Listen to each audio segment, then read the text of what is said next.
I've found the secret to crafting a one-of-a-kind perfume that captures the essence of nature, and you can do it too. From the sweet aroma of fresh flowers to the earthy scent of forests, nature is full of tantalizing fragrances just waiting to be bottled. But have you ever wondered what it would be like to create your very own signature perfume? One that's uniquely yours and reflects your personal style. In today's video, we're going to explore the magical world of natural perfumery and discover how to transform the essence of nature into a one-of-a-kind fragrance that's all about you. Creating your own signature perfume is not just about following a recipe or blending a few essential oils together. It's about unlocking the secrets of nature and tapping into the emotional connections we make with certain scents. When we smell something, it can transport us back to a particular moment in time, evoke a certain emotion, or even bring back a flood of memories. And that's exactly what makes creating your own perfume so special. It's like bottling a piece of yourself. Hey everyone! It's hard out here in these YouTube streets for tiny channels. Help us beat the algorithm by liking this video. Consider it your good deed of the day. Also, if you love high heels but hate the pain, check the link in the description for 20% off Vivian Leigh insoles. They're in every pair of heels I own. Now on with the show! Before we dive in, I have to confess, I haven't always been a pro at perfume making. In fact, my first attempt at creating a natural perfume was a total disaster. I'll spare you the details, but let's just say it involved a lot of trial and error, and a few funny moments along the way.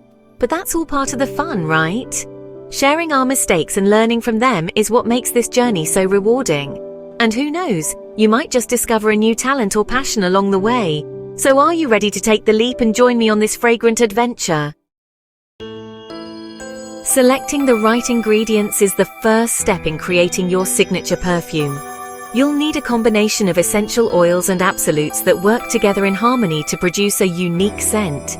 Some of my favorite natural ingredients include bergamot for its uplifting citrusy aroma, lavender for its calming properties, and tonka bean for its warm, comforting smell. When it comes to blending your ingredients, the key is to start with small amounts and build up gradually. You don't want to overpower your scent with too much of one thing, but rather find a delicate balance that reflects your personality. Think of it like cooking a recipe. You need to taste and adjust as you go to get the flavors just right. One of the most important things to keep in mind is the strength of each ingredient.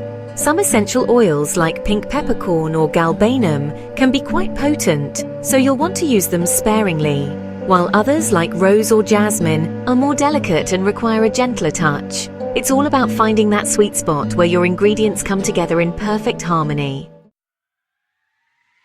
As you start blending your ingredients, remember to take your time and trust your instincts. Don't be afraid to experiment and try new combinations. That's where the magic happens. And if you're feeling stuck, take a break and come back to it later with fresh eyes and nose.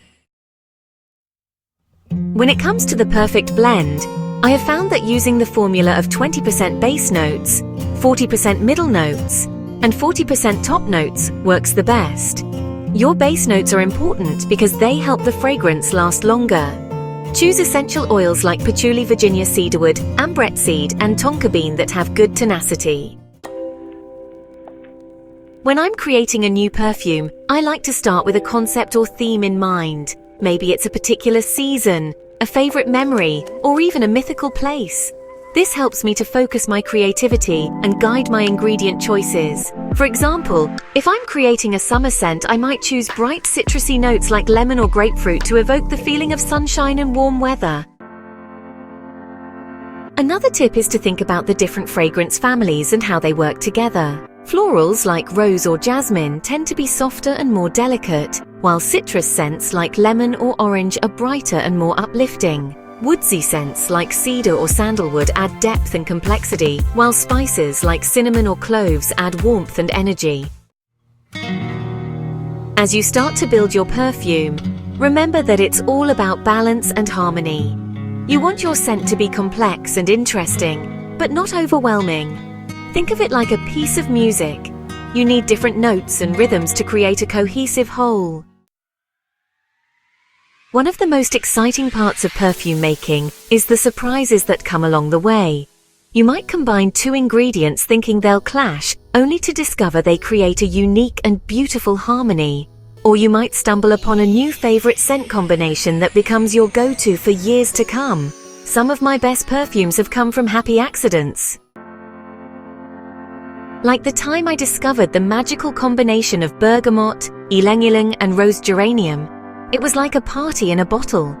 The citrusy freshness of the bergamot, the sweet floral notes of the ylang-ylang, and the floral sweetness of the rose geranium all came together to create a scent that's both uplifting and soothing. Or what about the unexpected pairing of rose, bergamot, and patchouli? It sounds strange on paper, but trust me, it's a game changer. The sweetness of the rose balances out the earthiness of the patchouli, creating a scent that's both elegant and bohemian. I could go on and on about my favorite scent combinations, but I want to hear from you. What are some of your favorite fragrances or scent combinations? When making your own natural perfume, the carrier oils you choose are just as important as the essential oils and absolutes. I prefer choosing carrier oils that have a natural scent that will enhance the overall fragrance of the perfume. My favorites are pomegranate seed oil, tsubaki oil, any citrus seed oil, and rosella oil, also called hibiscus seed oil. Now, for the part you've been waiting for. Here's the recipe for making a natural perfume. I highly recommend using an oil-based perfume versus one with alcohol because it lasts so much longer. First, you want to create a 20 milliliter blend of essential oils and absolutes in the 20-40-40 ratio of base notes, middle notes, and top notes. It's important to let this blend cure for about 3 weeks before adding your carrier oils. After 3 weeks, add 80 milliliters of your choice of carrier oils. Let this blend cure another week so that the scents fully mature and reach their aromatic peak. Here's a recipe for a natural perfume I made for my mum's birthday. I call it Singapore Bay.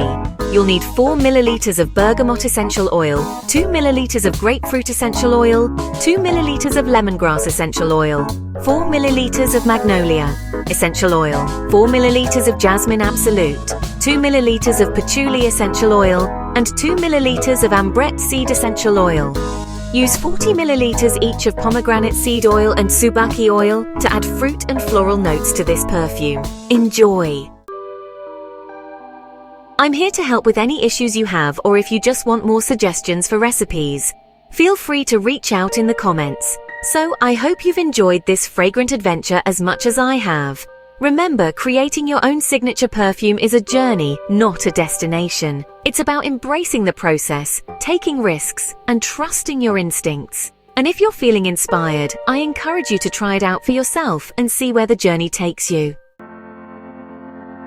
If you want to learn how to make your home smell amazing, check out this video. Like, subscribe, and hit that notification bell for more aromatherapy, holistic health and wellness tips and tricks. Trust me, you won't regret it. See you next time!